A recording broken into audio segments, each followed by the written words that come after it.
This video was taken on February 22nd, and it is our third-ish training session, and this one I'm starting out with some carrot stretches with the target.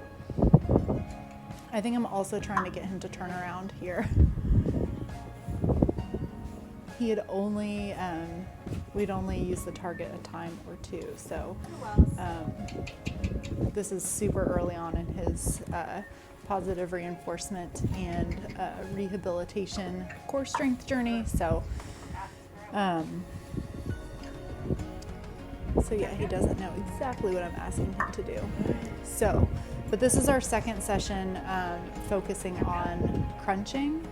He'd already learned the backup pretty quickly in one session.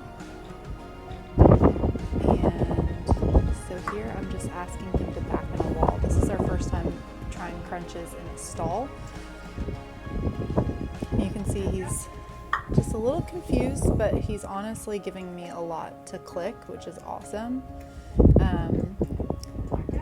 I know now that he actually prefers being in a corner. That's not usually where I start because a lot of horses don't feel comfortable in a corner. But since I had that backup pretty reliable, I can just use that to ask him to back towards a wall, and then when he touches the wall with his hindquarters, that causes him to kind of tuck his hips and lift his back a little bit, or at least that's kind of the idea, and that's the direction we're going. It doesn't always happen immediately. So really here I'm just trying to watch for any activation of a back muscle, any weight shifting back, any lift in his back in particular. It's hard to see from in front of them, which is kind of the easiest place to cue from, unfortunately, and where he keeps spinning his head directly in front of me because he's looking for food, and so it makes it a little harder for me to see exactly what he's doing. But he's kind of a wiggly horse. He still is kind of a wiggly horse, but he definitely gives me a lot to click. I can kind of click all those different little shifts and wiggles. And again, early on, what your horse gives you may not even look like this much, especially if they're a little timid about backing into something, which can be really frustrating in the beginning, but just stick with it.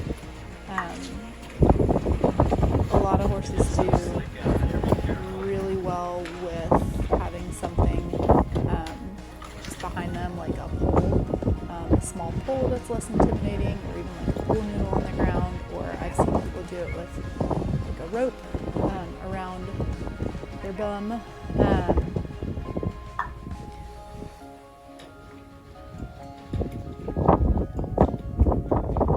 So this is a really typical first session where I'm really not getting a true crunch. I'm just kind of asking him to try backing up and clicking kind of whatever I get, which is how we build that crunch. And so you'll hear me say back up, but then you'll also hear me say lift. And my backup cue now, this is about 4 months later that I'm actually doing this voiceover. My backup cue is me pointing at his chest and saying back up, and then my lift cue is me taking my hand and doing a lifting motion, really similar.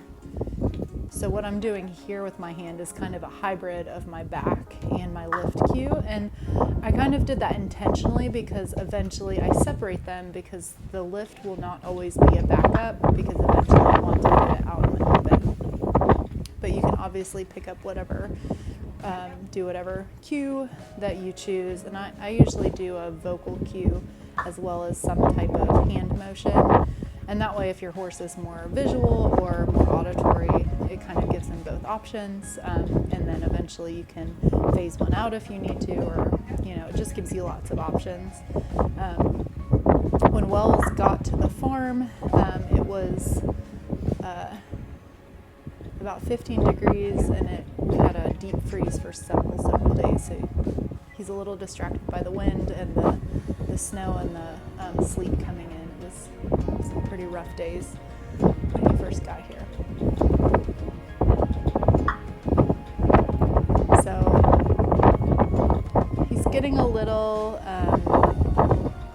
not aggressive, but just kind of active, and I'm the type of trainer that doesn't mind that, and maybe I should be a little bit more conscious of it, but if you are working with a horse that needs to be very quiet and very calm and relaxed all the time because they're around kids or something like that, this would be a good time to work on asking for a lift and then asking for them to stand still.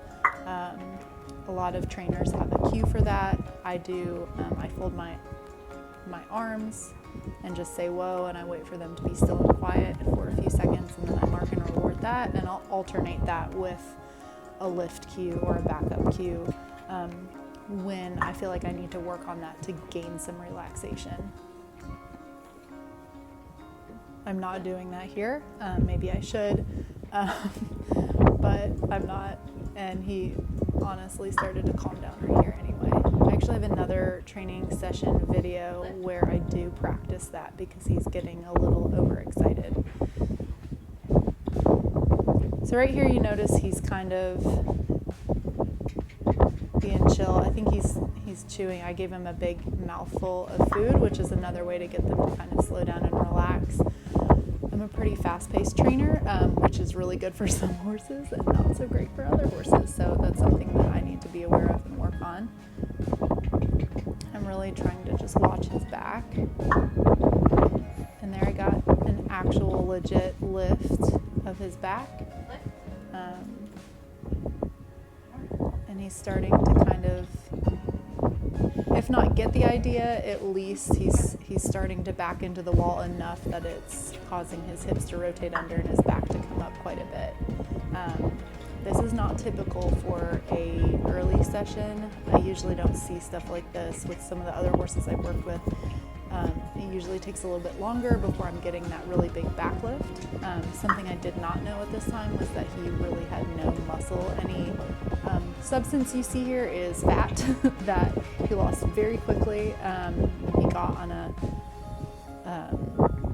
appropriate diet, and we've been building that back up with muscle over the last couple months. So I didn't realize actually how flexible he was, which is good, but also he didn't have any muscle, which is not ideal. So sometimes when they don't have a lot of muscle, they're not as stiff and they're able to really get some good flexion and extension through their spine.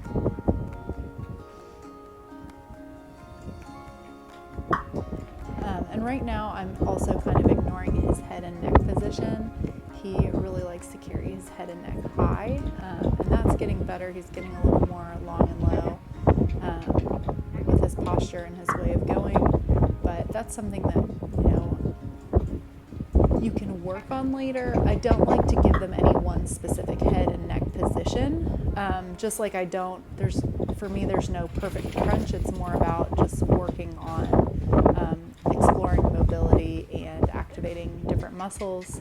So later on I will do, once they have crunches down really well, I'll ask for crunches with a bend to the right, to the left, with their head up, with their head down, all different positions, because it's important for them to be able to have that core strength regardless of what their head's doing.